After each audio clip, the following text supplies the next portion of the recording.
आज हम बात कर रहे हैं उस बड़े भू राजनीतिक घटनाक्रम की जिसने पूरी दुनिया को हिला दिया है। अमेरिका और ईरान के बीच जारी तनाव के बीच एक नया और बेहद नाटकीय मोड़ सामने आया है। अमेरिकी राष्ट्रपति डोनाल्ड ट्रंप ने दावा किया है कि ईरान की नई नेतृत्व व्यवस्था अब उनसे बातचीत करना चाहती है। उन्होंने कहा कि वो भी बातचीत के लिए तैयार है, लेकिन साथ ही ये भी जोड़ा कि ईरान को एक कदम पहले उठा लेना चाहिए। ये बयान ऐसे समय में आया है जब ईरान की शीर्ष नेतृत्व संरचना को भारी झटका लगा है और क्षेत्रीय हालात बेहद संवेदनशील बने हुए हैं।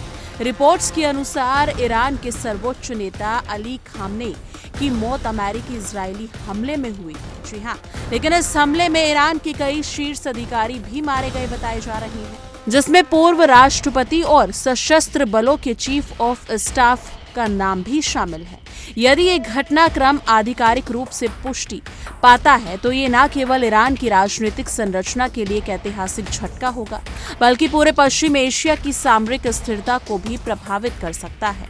किसी भी देश के सर्वोच्च धार्मिक और राजनीतिक नेता का अचानक इस तरह जाना सत्ता के शून्य, आंतरिक पुनर्संरचना और बाहरी दबावों का कारण बन सकता है। इसी बीच अमेरिकी मैगजीन के मुताबिक दिए गए एक इंटरव्यू में ट्रंप ने कहा कि ईरान की नई लीडरशिप उनसे संपर्क करना चाहती है और उन्होंने बातचीत के लिए हामी भी भर दी है।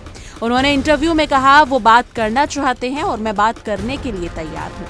उन्होंने ये पहले कर देना चाहिए था, उन्होंने बहुत देर कर दी।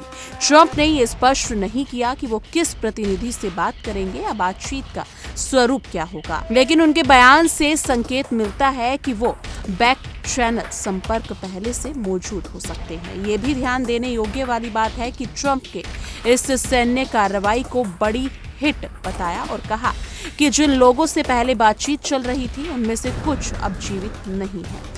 यानी कि ईरान की ओर से राष्ट्रपति ने कहा है कि सर्वोच्च नेता की मृत्यु के बाद एक अस्थायी लीडरशिप काउंसिलिंग बनाई गई है, जिसमें स्वयं राष्ट्रपति, न्यायपालिका प्रमुख और गार्डियंस काउंसिलिंग का एक प्रभावशाली सदस्य शामिल है। ये परिषद फिलहाल सुप्रीम लीडर की जिम्मेदारियां निभा रही है। इसका मतलब है कि ईरान में सत्ता का संक्रमण काल शुरू हो चुका है। ऐसे समय में किसी भी अंतर्राष्ट्रीय वार्ता का निर्णय केवल कूटनीतिक नहीं बल्कि आंतरिक राजनीतिक संतुलन का भी प्रश्न बन चुका है।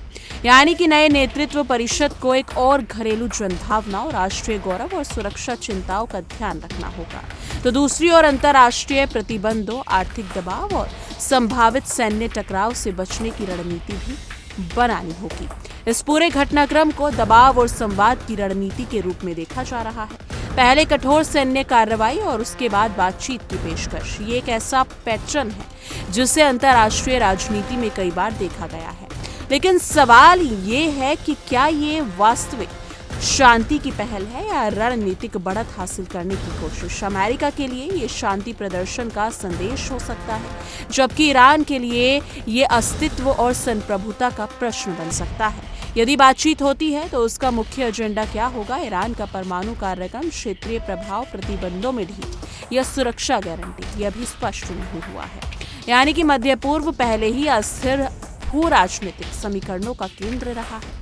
इजराइल, लेबनान, सीरिया, इराक और खाड़ी क्षेत्र में किसी भी बड़े टकराव का असर वैश्विक तेल बाजार, अंतर्राष्ट्रीय व्यापार मार्गों और महाशक्तियों की रणनीतिक गणनाओं पर पड़ता है। यानी कि ऐसे में अमेरिका और ईरान के बीच सीधी बातचीत की संभावना एक और उम्मीद जगाती है, तो दूसरी ओर ये आशंका भी पैदा करती है यदि वार्ता विफल रही तो हालात और गंभीर हो सकते हैं। गलत आंकलन या आक्रामक प्रतिक्रिया व्यापक क्षेत्रीय संघर्ष में बदल सकती है।